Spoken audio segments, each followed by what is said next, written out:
बिल्कुल रहेगी कि हम किताबों का एग्जाम दें। अगले वक्त आमंत्रित कर रहा हूँ डॉक्टर चित्रंजन सिंह कर कि आए और ज्यादा देर तक बोलना अच्छा बोलना नहीं होता, कम बोलने पे ज्यादा मेहनत की जरूरत पड़ती है और साथ साथ बोलना लगता है। पुस्तक की दुनिया तक आने के लिए हमको हजारों वर्षों की यात्रा करनी पड़ी। श्रुति से लेकर नेत्र भाषा तक हम या नेत्र की जो कवायद होती है पठन में वाचन में, वहां तक पहुंचने में हमको बहुत लंबी यात्रा करनी पड़ी।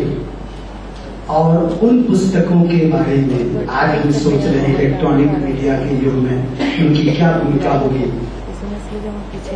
मेरे पूर्ववक्ताओं ने पर्याप्त प्रकाश डाला है, एक साथ अपनी बात कहना चाहूंगा। जो चीज जितनी आसानी से सुलभ हो जाती है वो उतनी आसानी से चली भी जाती है। इलेक्ट्रॉनिक मीडिया ने बहुत जल्दी अपना वर्चस्व स्थापित कर लिया। मैं किसी के विरोध में या पक्ष में नहीं बोलूंगा, क्योंकि पुस्तक का स्थान इलेक्ट्रॉनिक मीडिया या इलेक्ट्रॉनिक मीडिया का स्थान पुस्तक नहीं ले सकते। नंद कुमार जी ने एक बात कही, मैं उसका प्रत्यक्ष अनुभव कर चुका हूं पिछले 2-3 दिनों से। द व्हाइट टाइगर पर एक लेख लिखने के लिए मुझे दिल्ली से एक आमंत्रण मिला। मैंने इंटरनेट पे जो सामग्री देखी इतनी सुपरफिशियल थी, इतनी सतही थी, मुझे लगा कि मैं बहुत सही हूं जो मैं अपनी सोच या अपनी बुद्धि से लिख रहा हूं।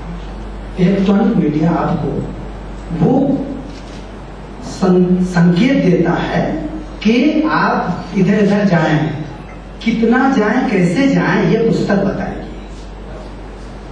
मुझे वो अंधे और लंगड़े की कहानी याद आ रही है बचपन में जो मैंने पढ़ी थी कि गंगाराम अंधा था या लंगड़ा था, बताएं। लंगड़ा बैठता है कंधे पर और अंधा चलता है, तो मेले में गिरीश भाई बता रहे हैं, तो ये स्थिति होगी तभी हमारी यात्रा सही होगी। हम इलेक्ट्रॉनिक मीडिया का विरोध नहीं कर सकते, क्योंकि ये तो युग का एक तकाजा है कि हम बढ़ते जा रहे हैं। विज्ञान ने इतना सब आविष्कार किया है तो हमको तो स्वीकार करना पड़ेगा। एक बात और बता दूं, हमारे यहाँ विद्यारंभ में एक संस्कार हुआ करता था। मुझे याद है 4 साल की जब उम्र हुई तो मेरे पिताजी ने, मेरे प्रथम गुरु भी थे वो, श्री गणेश पट्टी पर लिखकर छुआया और मुझसे कहा प्रणाम करो। आज जब पट्टी या पुस्तक पर पांव छू जाता है तो हम प्रणाम करते हैं। मैं समझता हूं कंप्यूटर या किसी को हम प्रणाम नहीं करते। हमारी एक परंपरा है, एक संस्कृति है, हम उस धरती की संतान हैं। हम संस्कृति और संस्कार से, जैसा कि नंदकिशोर जी ने कहा, अलग होकर अपनी इयत्ता अस्मिता कायम नहीं रख सकते।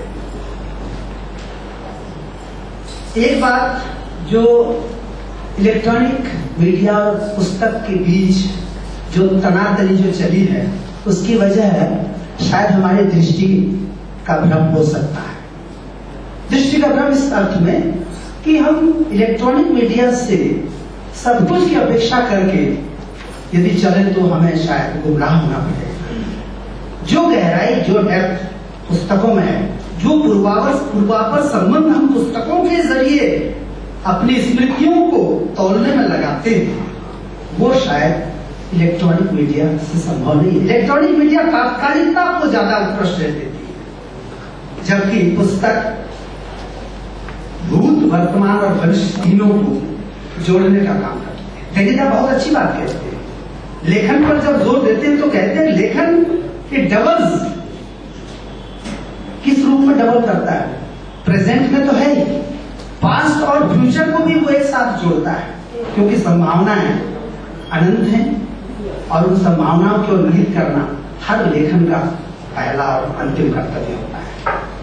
आज पाठक का अभाव कहते हैं, पाठकों का अभाव कहते हैं, पठन का अभाव कहते हैं। मैं एक शिक्षक हूं, 42 साल से एक ही काम कर रहा हूं और मुझे कहने में कोई संकोच नहीं है कि आज छात्र तक मूल पाठ पढ़ने से कतराते हैं, शॉर्टकट अपनाते हैं।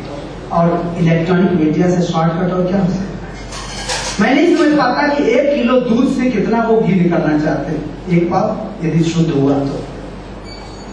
हम पढ़ते हैं, लिखते हैं, उसके बाद कुछ मिल पाता है। ज्ञान कोई साधन नहीं है। इलेक्ट्रॉनिक मीडिया ने ज्ञान को साधन बना दिया। ज्ञान साध्य है और ज्ञान धन, असली धन है जो कभी घटता नहीं है। बाकी धन घट जाता है।